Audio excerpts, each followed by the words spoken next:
Salut, salut! Dans cette capsule, on va voir comment on pourrait utiliser des polices de caractère pour venir agrémenter un peu nos éléments textuels. Donc, on va reprendre ici à partir d'un exemple qu'on a fait un petit peu plus tôt avec un texte comme ça qui s'affiche à l'écran. Vous pouvez le mettre où vous voulez, c'est libre à vous de le mettre à l'endroit où vous voulez. Et ce qu'on va faire dans un premier temps, c'est qu'on va venir essayer de modifier comme ça sa police de caractère. Pour ça, il va falloir créer un objet, une variable de type pfund. Pfund. Fund, ça veut dire police de caractère. Euh, et P, ça veut dire processing. Donc, comme pour les exemples des capsules, par exemple, dans certaines des capsules, on a parlé de P image. Donc, il y a aussi P graphics, P app. Il y a d'autres affaires qui se commencent par P dans processing pour signifier que c'est un type qui est relié à processing. Ben, P fund, c'est tout simplement un genre d'élément, un objet, une variable qui va contenir une police de caractère, si on veut. Fait que je vais appeler ça ma police.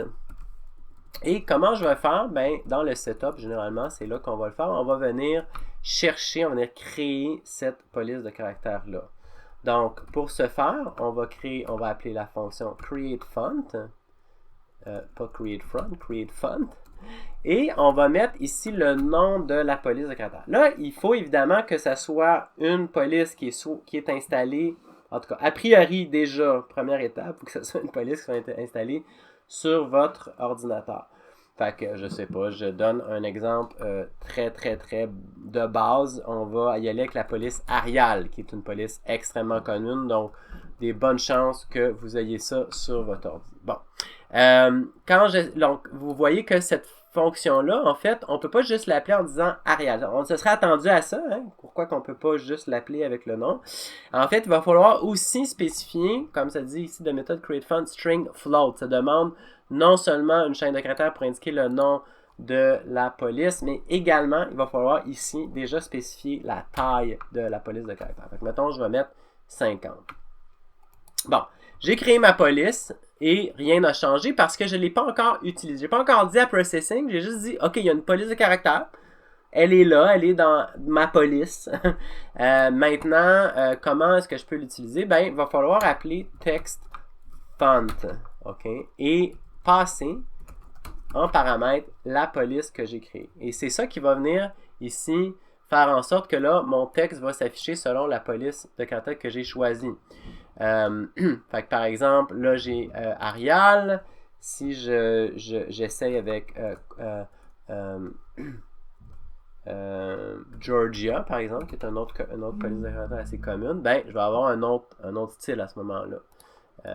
Si j'essaye avec Times New Roman, je vais avoir encore un autre style de caractère. Donc, vous pouvez aussi également aller installer d'autres polices de caractère en ligne. Donc, il existe plusieurs sites. Celui-là s'appelle fontlibrary.org par exemple. Là-dessus, vous pouvez trouver toutes sortes de polices de caractère et vous pouvez les installer sur votre système et ensuite les utiliser. Puis, il y a également d'autres façons d'aller chercher des polices de caractère que je vais vous montrer dans une prochaine capsule. Sur ce, je vous dis salut, salut!